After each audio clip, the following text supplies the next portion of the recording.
Saya mengutip apa yang dikatakan oleh Al-Imam Al-Ghazali, saudara, di dalam kitab Ihya Ulumuddin. Beliau menukilkan satu kalimat dari Al-Imam Al-Khalil Ibn Ahmad radhiyallahu ta'ala anhu. Imam Khalil mengatakan, ini yang meriwayatkan Imam Ghazali dalam kitabnya Ihya Ulumuddin. Apa beliau katakan? Ar-rijalu arba'atun. Rajulun yadri wa yadri annahu yadri, fadzalika alimun fattabi'uh. Wa rajulun yadri wa la yadri annahu yadri, fadzalika naimun fa'aikitu. Wa rajulun la yadri wa yadri annahu la yadri, fadzalika mustarsyidun fa'arsyiduh. Wa rajulun la yadri wa la yadri annahu la yadri, fadzalika jahilun fatrukuh. Terjemahin jangan? Enggak usah deh. Dari panjang waktunya. Terjemahin jangan. Udah terus. Gue dianggap mobil lu parkir. Baik, singkat saja saudara. Apa kata Khalil Ibn Ahmad? Kalimat ini ada dalam kitab Ihya Ulumuddin, dinukilkan oleh Imam Al-Ghazali radhiyallahu taala anhu. Beliau mengatakan, Imam Khalil, ar-rijalu arba'atun. Orang itu ada 4 macam, saudara. Yang pertama, rajulun yadri wa yadri annahu yadri. Orang yang tahu dan tahu kalau dirinya tahu. Seperti apa? Ulama yang mengamalkan ilmunya. Ulama yang menyebarluaskan ilmunya. Ulama yang ucapan dan perbuatan seiring sejalan. Ini artinya apa? Dia tahu dan dia tahu kalau dirinya tahu. Atau kalau orang Betawi bilang tahu diri, saudara. Dia tahu punya ilmu, disebarkan, diajarkan, diamalkan, saudara. Nah, orang semacam ini kata Imam Khalil, fadzalika alim. Itu yang disebut orang alim, itu yang disebut ulama. Kewajiban kita fattabi'uh, ikuti. Makanya para santri di sini jangan ragu-ragu, ikut kiai kita, ikut ustadz kita, ikut ulama kita, saudara. Jangan pernah ragu, saudara. Selama saudara beliau tahu dan tahu kalau dirinya tahu, saudara, berilmu dan mengamalkan. Alhamdulillah. Yang kedua, warajulun yadri wala yadri annahu yadri. Orang yang tahu tapi nggak tahu kalau dirinya tahu. Dia tahu dia punya ilmu tapi dia nggak amalkan. Dia tahu dia punya ilmu tapi dia nggak sebarkan. Dia tahu dia punya ilmu tapi ucapan dan perbuatan berlawanan, saudara. Atau kalau orang Betawi bilang punya ilmu tapi nggak tahu diri. Ada gak? Ada gak? Lu jangan bilang banyak dong. Ada tidak? Nah, orang yang begini, saudara, jangan diikutin, jangan juga dicaci maki, jangan juga ditinggalin. Orang begini, saudara, kata Imam Khalil, fadzalika naim. Itu orang yang tidur, saudara. Dia lalai. Kewajiban kita, fa'aikidu, bangunkan dia dari tidurnya. Nah, jadi kalau ada orang begini nih, punya ilmu luas, saudara, tapi perilakunya nggak betul, nasihatin, peringatkan supaya dia kembali ke jalan yang benar. Dia tidur, dia lalai, jangan dicaci, jangan ditinggal, tapi juga jangan diikuti, tapi dibangunkan dari tidurnya, saudara, dibangunkan dari kelalaiannya. Jelas tidak? Jelas tidak? Baik, yang ketiga, warajulun la yadri wa yadri annahu la yadri. Yang ketiga, orang yang nggak tahu tapi tahu kalau dirinya nggak tahu. Dia nggak punya ilmu tapi dia nuntut ilmu. Dia nggak punya ilmu tapi dia mau dekat dengan ulama. Dia nggak punya ilmu tapi kalau ada masalah dia bertanya kepada ulama. Fas'alu ahla dzikri in kuntum la ta'lamun. Ini namanya nggak punya ilmu tapi tahu diri, saudara.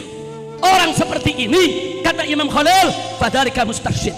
Itu orang yang sedang mencari petunjuk, bukan orang bodoh. Dia nyari petunjuk. Apa kewajiban kita? Fa'arsyiduh, tunjukkan dia ke jalan Allah. Masya Allah, alhamdulillah, alhamdulillah. Mudah-mudahan yang hadir sini dari ulamanya semua termasuk golongan yang pertama, amin. Yang punya ilmu dan tahu diri dengan ilmunya, amin. Nah, kita nih yang ngikutin kiai kita nih, setidaknya kita masuk golongan yang ketiga, saudara.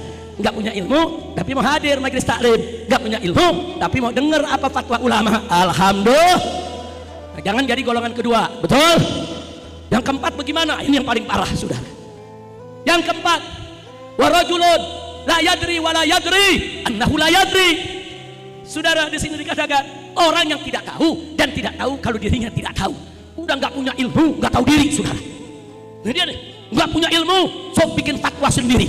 Nggak ngerti agama, sok bicara agama. Nggak ngerti tafsir, sok bicara tafsir. Nggak ngerti nasab, sok bicara nasab. Ada tidak? Ada tidak? Gimana sampai penyanyi dangdut jadi mufti? Pusing malah kita. Astagfirullahaladzim, innalillahi. Yang begini, saudara, orang yang nggak tahu tapi sok tahu, dinasehati ulama nggak mau terima, saudara. Apa kata Imam Khalil? Fadzalika jahil. Itu orang yang bodoh.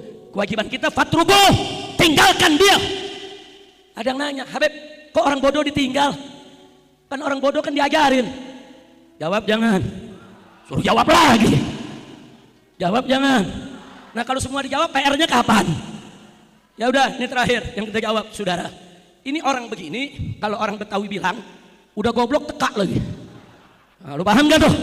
Udah goblok teka, udah goblok sok pinter, sok fatwa, sok bicara hadis tafsir, ulama di debat, ulama dikata-katain, ulama dikaki maki. Kurang ajar tidak?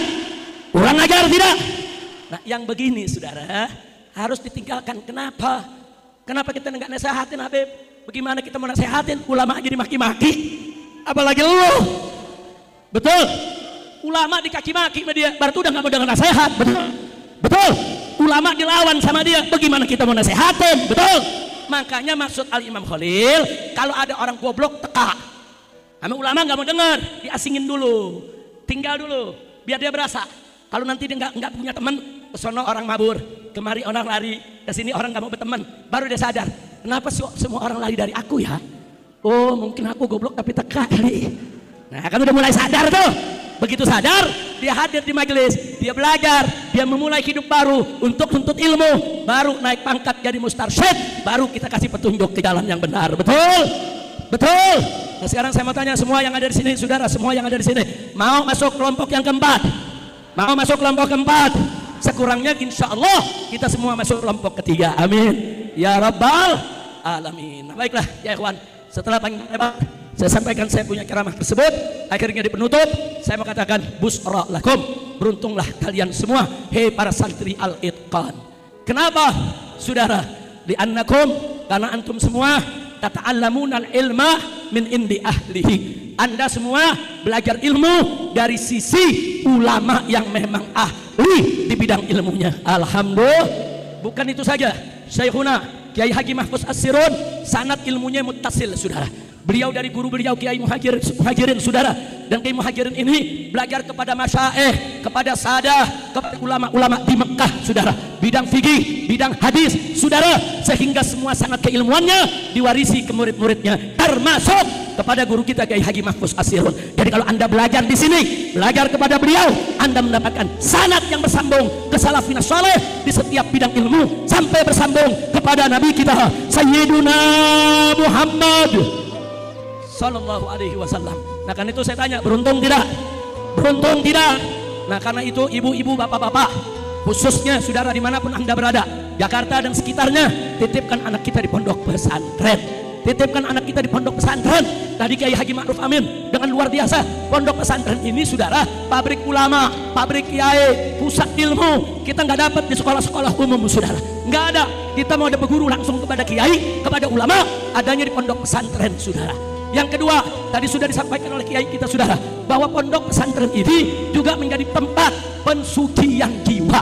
Ini nggak bisa dilakukan di sekolah-sekolah umum, karena di pondok pesantren, saudara, di pondok pesantren anak-anak kita dijaga, dibina, dididik selama 24 jam. Mana ada SD, SMP, SMA dibina selama 24 jam? Nggak ada, saudara. Adanya di pondok pesantren. Alhamdulillah.